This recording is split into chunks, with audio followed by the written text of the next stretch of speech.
Welcome back to our Week 15 preview episode of Gritty Iron Gang. First, we will recap two Monday Night Football games that we had in Week 14, the first of which being Green Bay on the road at the New York Giants. Back and forth game all day. Clutch drive by Tommy DeVito that really got New York in position for the game-winning field goal. Jordan Love reverted back to his beginning of the season self outside of this little run that Green Bay's been having. And the Giants, they're not a playoff team, but they are officially on spoiler watch. Also, Daniel Jones, his job is gone for the year, maybe his career. Those are my notes from this game because I did have my eyes on the other one. But what did you think about this NFC matchup here? Green Bay losing to the Giants, 22-24. Honestly, I was kind of surprised that the Packers lost the way they did and kind of took a step back after the hot streak they were on, especially with Jordan Love playing much better than he started the season. So I was a little shocked by this, especially with, just how bad and irrelevant the Giants have been this season and how much of a roller coaster they've been on with Daniel Jones going down and then having to, I can't remember, did someone play before Tommy DeVito or it was Tyrod, right? Tyrod Yep. Taylor. And then he got hurt. Yep. So yeah. So they're on the third string and you didn't expect much out of this guy, but slowly but surely over the last few weeks, this guy has been kind of surprising me. He's nothing spectacular, but he's moving this offense better than either of those other two quarterbacks have been able to do. And it looks like this offense has kind of got a little pep in their step now with him back under center. And Wink Martindale, obviously, they're the defense. They can still have some hot streaks of their own, and they like to blitz a lot, send pressure, and I think that really got after Jordan Love a little bit too much for his liking Monday night. So. When you're able to fluster a guy like Jordan Love, I think it's going to lead to a lot of negative things for the Packers. He's got to have a very clean pocket, up until this point in his career, it seems. So I don't know. The Packers, obviously, especially with how tight this wild card race is in the NFC, and with them being, right there with the Vikings for the second spot in the NFC North, and both teams chasing the Lions still. You didn't want to lose this one. You couldn't afford to lose this one against the Giants, where it was a team that you should have been able to beat. So makes things a little bit more interesting in the wild card race now, and it makes them losing this and them still being the 7th seed at 6-7.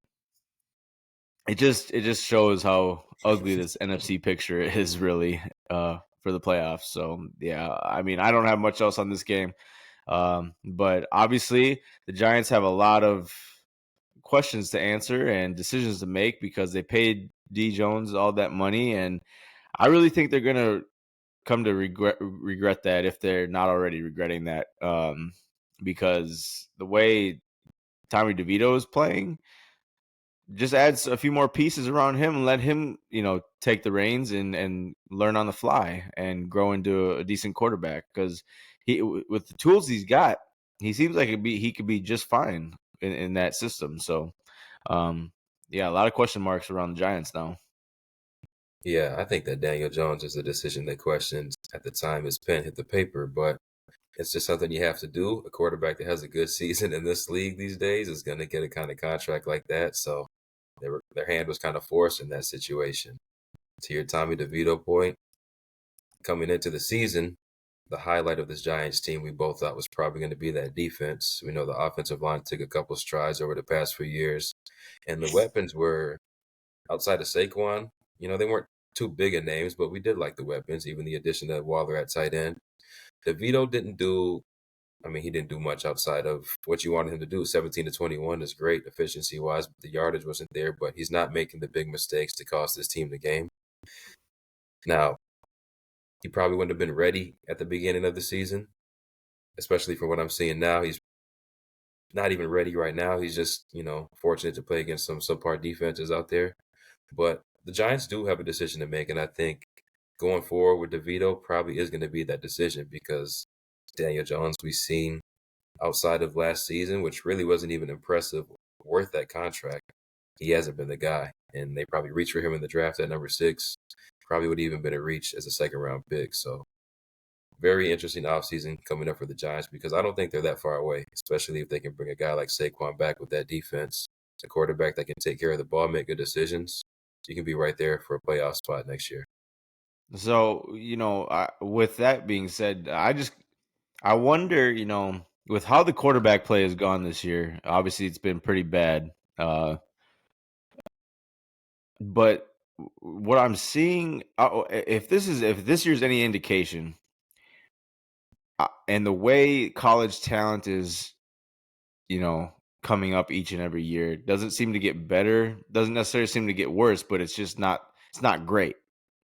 So, and the quarterbacks we see come out, that I don't know if we're gonna find another Mahomes or Brady or those type of guys ever again. So is the key now in the NFL going forward to find a quarterback like a Purdy, DeVito, these type of guys that are just quality game managers, where you don't have to pay your quarterback a whole lot of money, and then you can boost your roster, at wide receiver, at running back, and pay these other high end athletes, and just find a guy that, it doesn't seem like quarterbacks are going to be the superstar position going forward. The way it's looking right now, I mean, even the guys that we thought were top 10, they're falling out of the top 10 right now. I mean, it's just musical chairs outside of, like you said, when we were coming up, it was the 5, 8 guys that we knew were going to be there. They were going to throw for 4,000 to 5,000, and you could count on it. This year, we have 4 or 5 guys that have underperformed, 4 or 5 guys that have been hurt, and a guy like CJ Stroud who might have crept into that top 10 conversation, but there's really only 3 solidified guys in that conversation right now you can feel comfortable talking about. And it's, I mean, shit. It's scary. It's a scary position to talk Yeah. about because they get all the money and they're underperforming as much as any other position out there. So it just makes for overall bad product when that's the case because you can't fill out the rest of the roster. So hopefully that is something they figure out.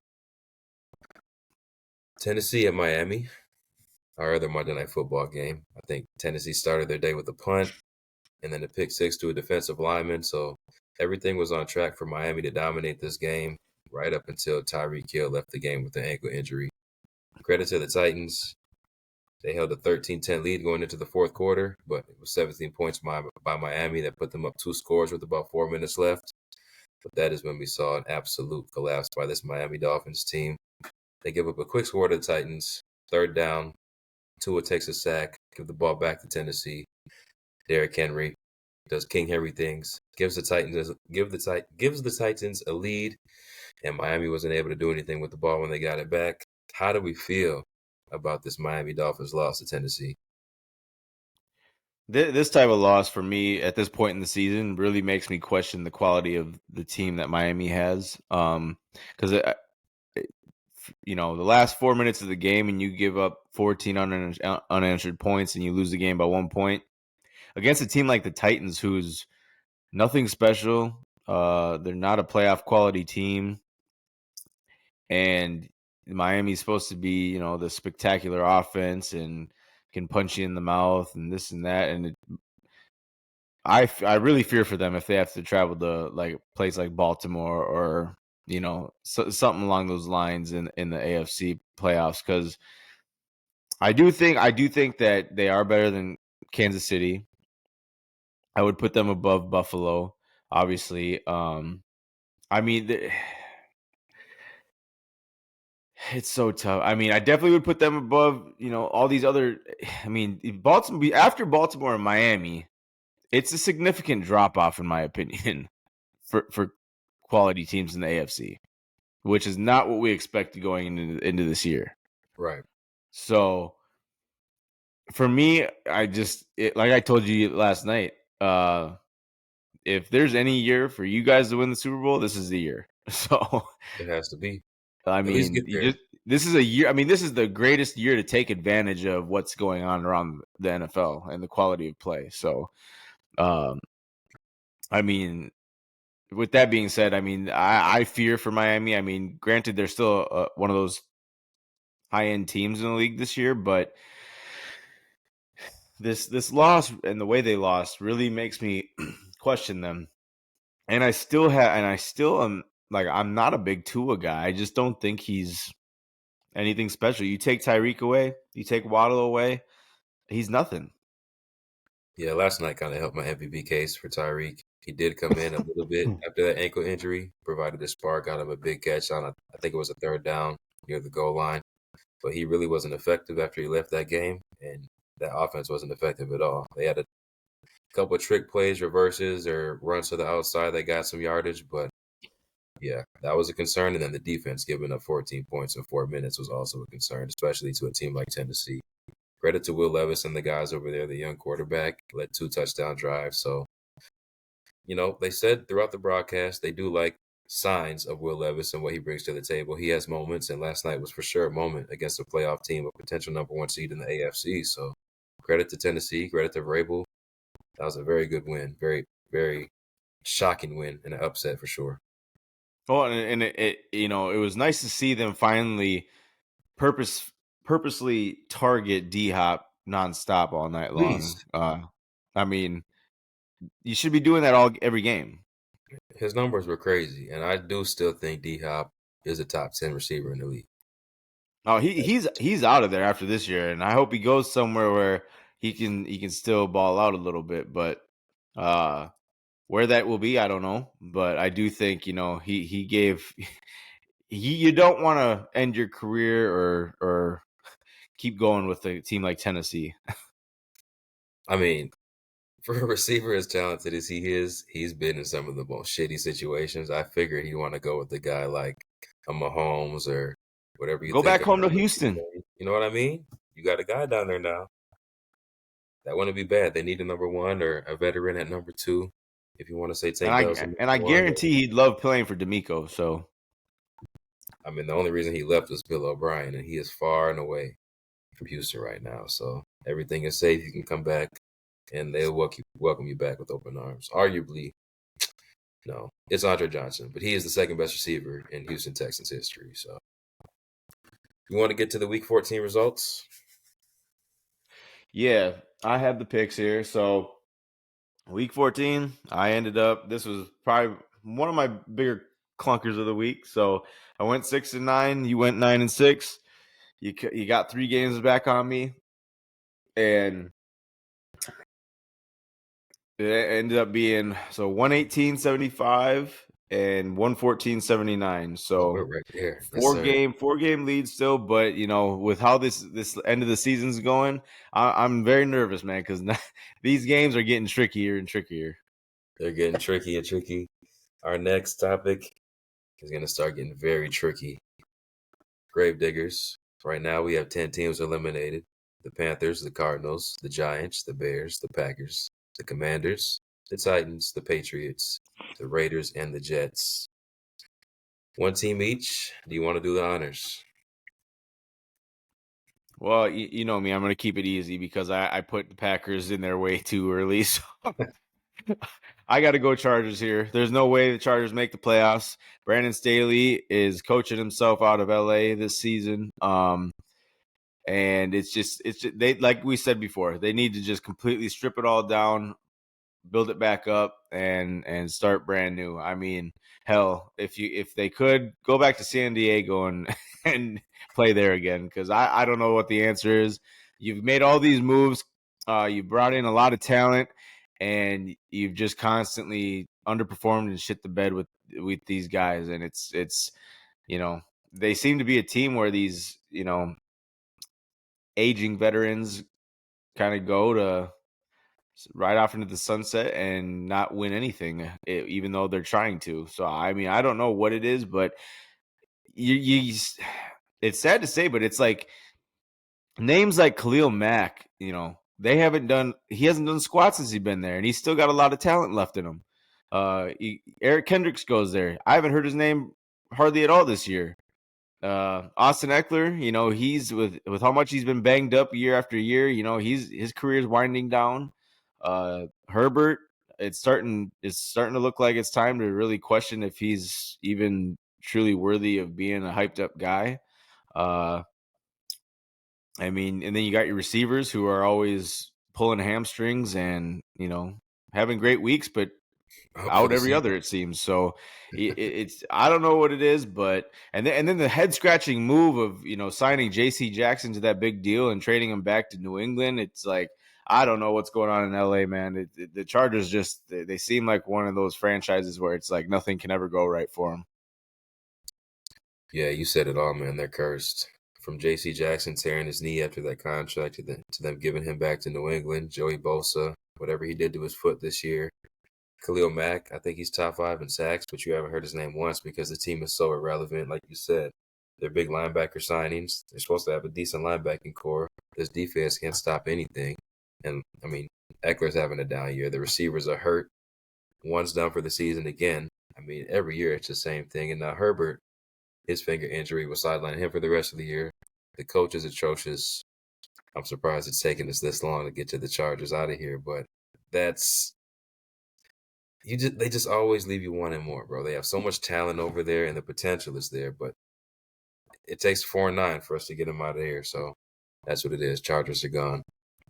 This next team, very difficult. Obviously, the 3 teams in the NFC South. You can take your pick if you want to get ballsy. Me, I'm feeling a little wimpy today. The Rams, Vikings, Seahawks are my 3 teams up for contention. I will say, you do, by far, in my estimation, have the hardest schedule remaining. Cincinnati, Detroit, Green Bay, at Detroit. Seahawks, home for Philly, at Tennessee, home for Pittsburgh, at Arizona. By far harder than the Rams schedule, who was one spot ahead of them right now. And since that's the case, their quarterback did not suit up last week, and they went ahead and got with Drew Lock in there. And I think Seahawks have just dug themselves a little bit too much of a hole, especially with this game coming up this week that we're going to talk about. And I think they're just going to be missing the cut here in the NFC. It's a close call, but I can respect that one. I mean, to be honest, between Seattle, Rams, Packers, Vikings, I don't want to see any of them in the playoffs. You'll see 2 of them, but I no. know that's I will that's that's the kicker, and then the fact that we got 3 NFC South teams tied for the top spot in their division is just ridiculous. foolishness. I It's will just say, out of those it's 4 so teams you ugly on the mentioned, NFC side. I will say Minnesota and the Rams are the 2 teams I would want to see get in there. Rams have a very powerful offense. You have a very, very talented defense. So I don't want any mediocrity as a whole. Your offense is mediocre, but if you have JJ back, there's some potential there.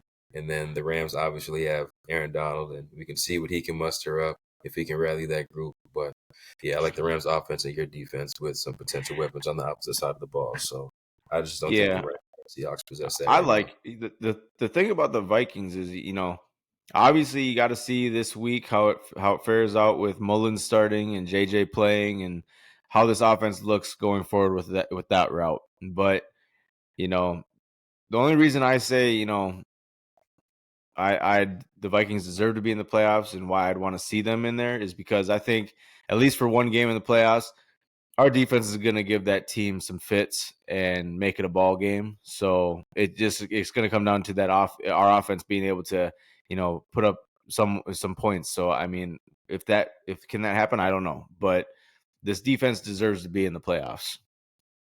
Yeah, playing Detroit or the NFC South, which would be your 3rd matchup against Detroit or a team that you're probably better than, you know, I wouldn't feel too terrible if I'm a Vikings fan. The way it's looking like it's going to shake out if you handle your business. Week 15, Thursday Night Football, AFC West battle, if you want to call it that. 2 teams that we have already chopped from playoff contention. The Chargers on the road at the Raiders. How we feeling about this one? 2 teams that have not been able to score for 2 weeks in a row. It's been pretty Right. ugly. Right. For me, Again, 2 backup quarterbacks. right. And I don't know, man. And who is the backup for the Chargers anyways? Boston Stick. From NDSU? Is he from NDSU? I think he was on Buffalo or something last year. I don't know. I have no idea where he went Hold to on, let school. me hold on. We just got to check this out here All right, because I you can check think that, it's and I'll go through my pick here. Given that there are two backup quarterbacks, shit, I really don't even know which way to go. I don't like. I'll tell you what I don't like because there's nothing that I do like. I don't like the running offense for the Raiders, and you mentioned it last segment in your Gravediggers. Austin Eckler has had such a down season this year. I can't even consider him a top five back like we have been over the past few seasons. Max Crosby, it was supposed to be him against Bosa. Now it's going to be him against Mac. We're going to see which one of those guys. I mean, he pretty much dominated the Vikings last week. So if he can do something similar to that against an offensive line who I don't think is as good as the Vikings offensive line, the Raiders will have a chance. The Chargers do have pieces on defense that can neutralize Aiden O'Connell. It's not like he's going to go out there and scare you as far as throwing the football. They put up 0 points last week. Who's going to be able to guard Keenan Allen? Who's going to be able to guard Devontae Adams? The problems are the exact same for both teams. I don't know where to go. So please tell me where Boston stick with the school. well, his name is Easton Stick, and he Easton is stick. from Okay. NDSU, and Okay. the Chargers did draft him in the 5th round. I don't know what year, but so he's been there. But uh, I just learned Keenan Allen's out this week, so I'm going with the Raiders. No fucking way. Yeah, you have to go with the Raiders then. With no quarterback and no Keenan Allen. Lord. I didn't even know that. You should have kept that to yourself because I probably would have picked the Chargers low key. Well, I can't keep that to myself, and that's got to be fair game right there. So, What's wrong with but Keenan? I mean, Hamstring? regardless, this game is going to be unwatchable. So Yeah, I'm not worried about it. We will watch this one though. Saturday we have three games. The first is at noon. Minnesota on the road at Cincinnati. keeping it short and sweet. I got Cincinnati just because I have yet to see what a full game of Nick Mullins can look like, and I've seen enough of him, Jake Browning, to have confidence in them to do enough to get it done. And look, I don't know. I don't know if our O lineman will be back. Obviously, JJ's playing, but it, besides Burrow being out, this is a fully healthy team over in Cincinnati, pretty much. So it's not a. And I just don't have the confidence in my Vikes, man. I have the confidence in O'Connell calling a good offensive game plan. It's sad to say, but I just don't. And it's on the road, and it being a Saturday game, it just all signs point down for me. Yeah, just checking my fantasy team because I did see earlier Jamar Chase is questionable. That still appears to be the status. But I'm also seeing he's due for a big bounce back game against the Vikings, so I'm not really sure what to believe. If he is not available, Jake Browning did actually spread the ball around quite well without him being very effective last week. This Vikings defense is a different monster though, so that's kind of making me hesitant on my pick. I am going to go Bengals though because, like you said, I have seen enough from Jake Browning to have a little bit more trust in him than I do in whoever your quarterback will be. Nick Mullins, I think it is. So I'm going to go Cincinnati and agree with you on this one. Next game, we have Pittsburgh on the road at Indianapolis. Pittsburgh coming off two very sad losses. Indianapolis was one of the better teams in the league over the past month, but they are also coming off a loss that they wish they could have back to those Bengals we just mentioned. How we feeling about this one here? You know, Pittsburgh really disappointed me against the Patriots last week. But with how tight this AFC wildcard race is, I think both teams are going to show up and play hard. And for that reason, I'm going with the Mike Tomlin led Pittsburgh Steelers in this one. And I think they'll have a big bounce back after laying an egg against um, a poor quality team in New England. I think that Tomlin's message this week is that's not who we are. We know we're better than that, and we got to get back to our identity, and that's going to be playing hard nosed defense and shutting that Indy offense down, especially with Jonathan Taylor being doubtful. That more than likely means he's not playing. So I'm going Steelers here. Yeah, I'm banking on OJT this week. My big concern for Pittsburgh is the quarterback position. So, that being said, I'll keep this one short. I will go Indianapolis at home on somewhat of a short week. Denver at Detroit. We have Detroit fumbling the bag last week against Chicago. Honestly, not looking like a top tier team over the past 3 weeks. Denver, on the other hand, I think they're winners of 7 in a row now. Hottest team in the NFL. Are they going to go on the road and stomp out these Lions? Man, if I'm a Lions fan, it's just I'm very nervous for this game because you're catching the Broncos at the wrong time. They've won 6 out of their last 7. They are the hottest team in football. I think, like I said last episode, like I think Sean Payton and this team, it took a little bit of an adjustment period for them to get on the same page and to understand how he coaches and what he is asking from his guys, and them responding to him. And this Broncos offense is, they're starting to put up points. They're starting to move the ball. That worries me as a Lions fan because our defense, the defense for the Lions just is not it, bro. And I think Detroit, them being at home, benefits them for sure. I think that stadium will be rocking, but I got to go Denver here. I just think the Lions are hitting a stretch where they're starting to lose confidence in themselves, and they're starting to realize like going for it on fourth down every time is not working out for us anymore, and teams are figuring us out. And like I said, this team is they're starting to look like frauds more and more each week, and they were just overachieving, and that's what I'm sticking to. So I got Broncos. So Denver's winners of 6 out of 7, not 7 in a row. Not Yeah. as good, but still probably qualifies you as the hottest team in the league right now. Their defense, they can do enough to hold Detroit to about 24 points. Jared Goff will give this football away to a defense as good as the Broncos. I'm going to have to agree with you. This is crazy, man. Denver over Detroit, week 15. Who would have thought starting the season? Nobody. These 12 o'clock games, they are terrible. I will start us with the only game where we seem to have two teams in contention. The Tampa Bay Buccaneers on the road at the Green Bay Packers.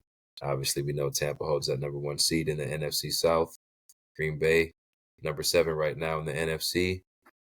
Very, very, very ugly game right here. I am going to go Green Bay bouncing back. I know they've been down a lot of weapons these past few weeks, and they've been winning some of these games. I think it caught up to them a little bit against the Giants. Primetime game Sunday night. They get a chance to hide in that 12 o'clock slot again. Young team, young quarterback. I think they'll be able to do some damage against Tampa Bay. Yeah, as much as I'd like to pick Tampa Bay, it's just I think that they'll try hard to come out and play tough with Green Bay, but it's going to be cold at Lambeau. This is a Southern team coming up north in the winter. I don't trust Baker. I don't trust Jordan Love either, but I don't trust Baker for sure because we've seen enough on him to really not trust him. And I think the Packers defense will probably play well enough to force him to turn the ball over a couple times. And Jordan Love, all he has to really do is hang on to the ball this game. Don't turn it over. Be a game manager this game and lead your team to a victory, which I think he'll be able to do, and they'll get the job done. I just think, you know, like I said, I'd like to pick the Bucks, thinking because that 3-way tie in that division that they'll come out and play really hard and want to get that closed up as quick as they can, but I just don't trust them. And Packers at home, they're better at home than they are on the road. So I think the hottest teams right now, probably Denver, San Francisco, Baltimore, Chicago. They're trying to enter that conversation. I think winners are 3 out of their last 4. They are on the road at Cleveland this week. How we feeling? I got Cleveland. Justin Fields is not going to be able to do much against this Cleveland defense. Cleveland defense is going to hold it down at home. They're going to go to 9-5, and the Bears will fall into 5-9. I agree. You can't tell me Justin Fields is going to be able to throw 18 screen passes to Cole Kmet and DJ Moore this game. Cleveland's going to be all over that regardless if Myles Garrett plays or not. I think Cleveland should handle Chicago and kind of knock Chicago back down to earth a little bit. Houston at Tennessee. A lot more interesting than it was 2 weeks ago. Yeah, especially with the Titans pulling off that comeback upset against Miami. I mean, they've shown multiple times this year. Obviously they have a losing record at 5-8, but they've shown multiple times this year that they can play and hang with the better teams, but they falter one too many times. But with that being said, I mean, I like the Texans more. I want to go Houston. I gotta keep believing in CJ and D'Amico, even though obviously he's missing a couple weapons. But I think I trust D'Amico in getting this defense ready. So maybe I'm wrong here, but I put a little bit more faith in Texans and Titans.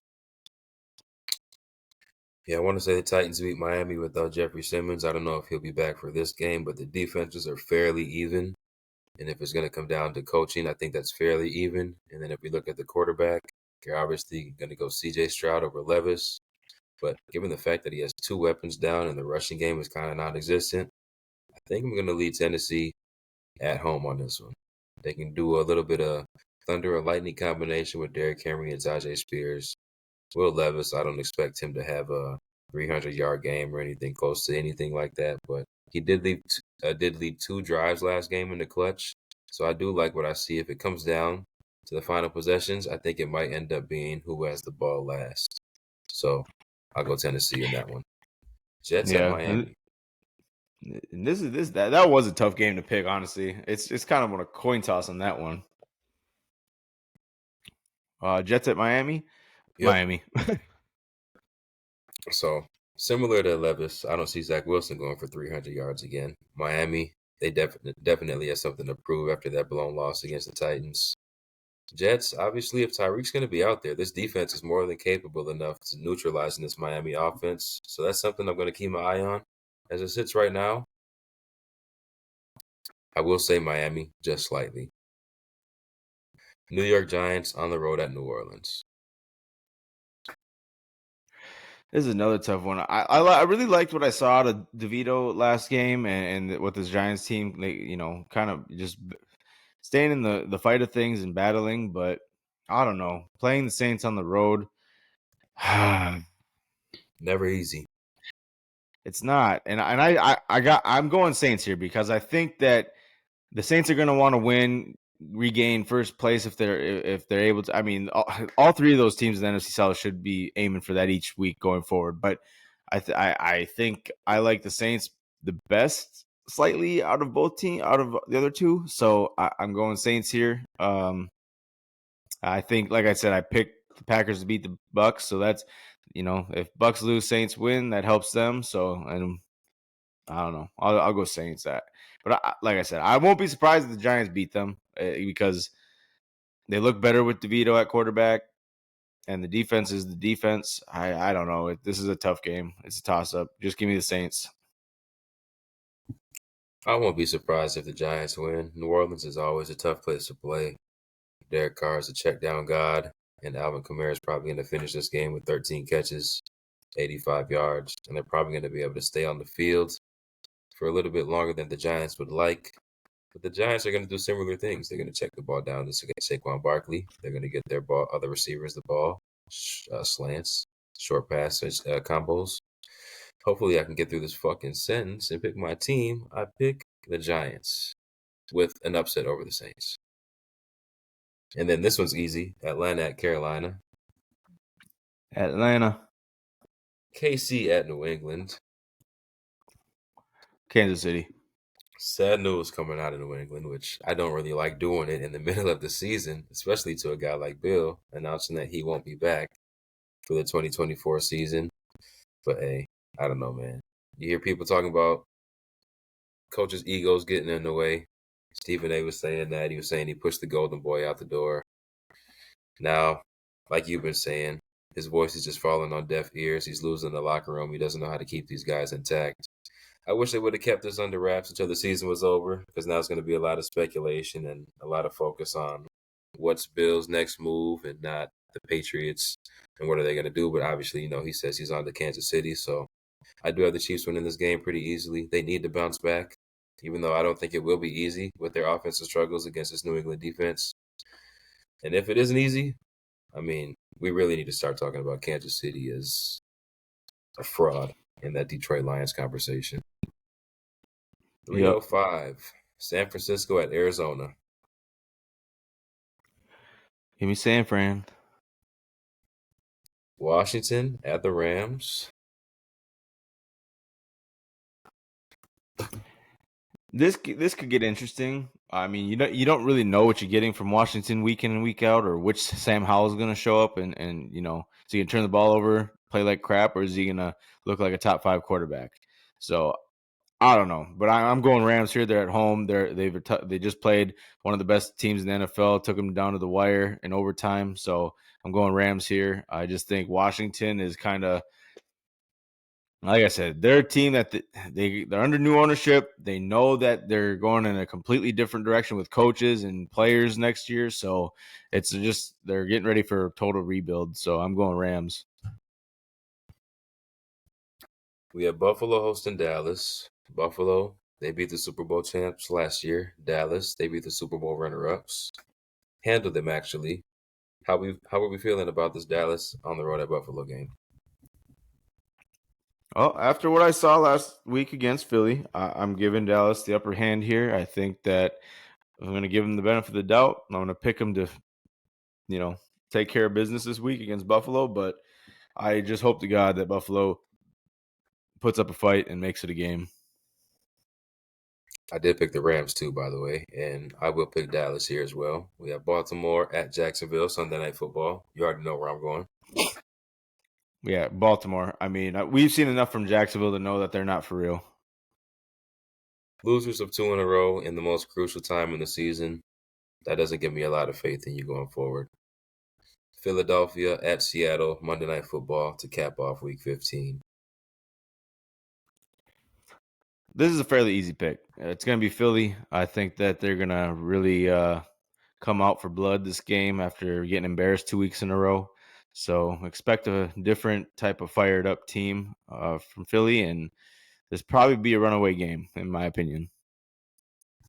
After I just got finished saying losing 2 games in a row at this point in the season doesn't give me any faith in you. The Eagles obviously just did the same thing, but I see them handling Seattle, and I don't think it'll be much of a contest, especially if Geno Smith isn't going to suit up this game. So Philly should bounce back the way that I thought they would against Dallas. They will against Seattle, and like I said last week, you'll forget they even lost those 2 football games. Anything else on Week 15? Nope. Until we recap this week, I'm good. I love it. We appreciate y'all. Until next time.